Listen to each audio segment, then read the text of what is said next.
I wrote a book, right? It's called Buy a Game and it's free. Click the link down there. You got it.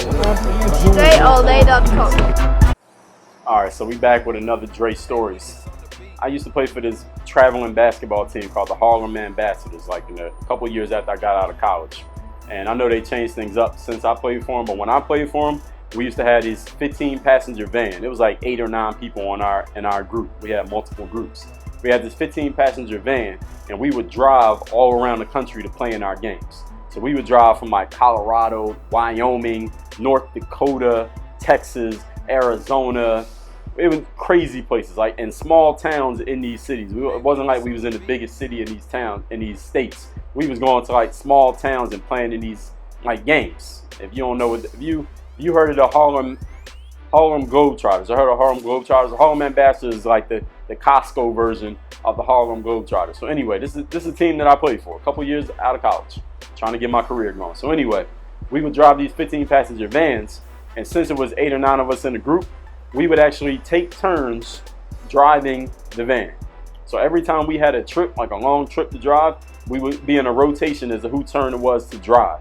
So one particular day, it was my turn to drive the van.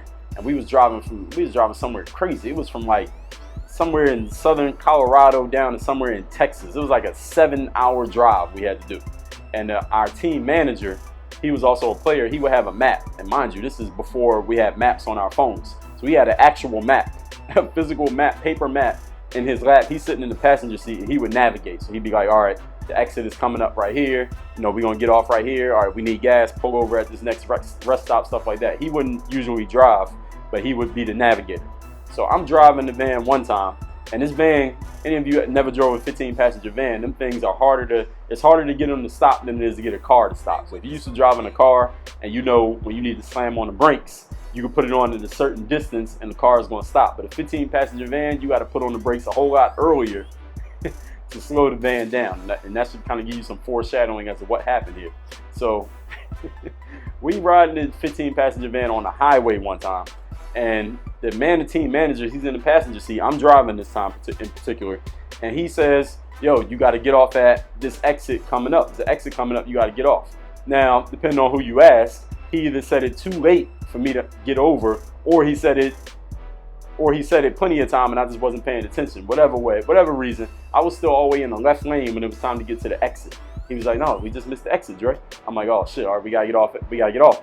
But the way the highway was, it was one of those highways where it wasn't a concrete divider in the middle, it was just a strip of grass. So I'm like, fuck it, I'm gonna just slow down and I'm gonna just make a U-turn in the grass in this 15-passenger van. So I slow down this 15-passenger van and I'm gonna make a U-turn in the grass.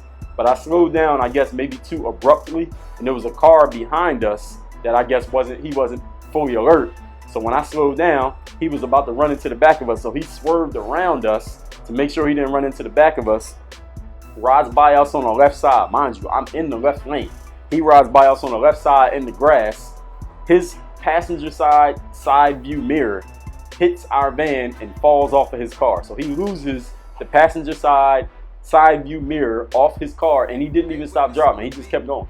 He probably didn't have no insurance. So he just kept driving after he lost the mirror, and I make a U-turn, illegal ass U-turn in the grass on this highway. Turn around, we finally get back to the exit we got to get off. A little bit later, we're driving, same day, it's time to get off at the exit. The team manager's like, yo, we got this exit coming up. He told me way early. So this time we getting off at the exit. And mind you, when you're on the highway, you're going like 60, 70 miles per hour. And this 15-passenger van, I should also add, the reason why it was so hard to slow down, we had a trailer on the back with all of our equipment, our uniforms, all our bags. Was a trailer on the back of the van, which made the van like twice as heavy. So we get off at this exit, and this is one of them exits where as soon as you get off, there's not that much space before you had a stop sign. So we get off at this exit, and I'm still going fast as hell when I get off at the exit. And there's a stop sign like in front of us. I'm like, oh shit, we need to slow down. So I start slamming on the brake. Like I'm standing on the brake. The car did not slow down because it was kind of icy on the road. We went straight through the stop sign. And this car's at the other opposing traffic at the stop sign. They both just stopped and watched us go by. Luckily, they didn't keep driving because they would have been dead. Or we would have been dead, or both. We go straight through the stop sign at like full speed. And everybody in the van is like, everybody in the van is dead silent. Like you might think it's funny now, but if you in the van, just out of control going through a stop sign, you're not laughing. You like, hopefully this van stops. So finally we did get the van to stop. We go to the gas station, whatever, and we finally made it to our destination safely. Now about 3 days later, right, we was in Oklahoma. I remember this. We in Oklahoma, we had this game. We finished our game. It was like 9 o'clock at night. We about to drive to go get something to eat. And usually when we went to and from the games, like we would stay at a hotel and then we drive to the venue for the game. Then we drive wherever we went for dinner.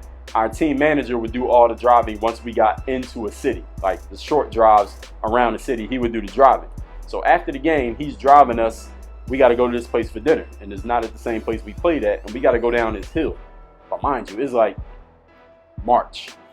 And it's snowy and icy out there, like super icy. I mean, the roads are so icy, like the ice is thick like this on the street. So we're riding down this, and usually after our games, we usually talking and laughing, like laughing about who got dunked on, laughing about some move, or laughing at one of the, because we used to do these skits, laughing about how we did a skit or something, like just joking about the game. But this particular night after this game, wasn't nobody talking or laughing. All of us was looking through, no matter where you was in the van, we was all looking through the windshield, looking at our team manager drive, because this ice is so thick and we going down a hill. So we like, everybody's like praying that this dude can make it down the hill. So it's dead quiet. Everybody's just looking out, because we all like, shit, I hope he can make it down. He going like 2 miles per hour trying to get down this icy ass hill in this van. Mind you, we got the trailer on the back.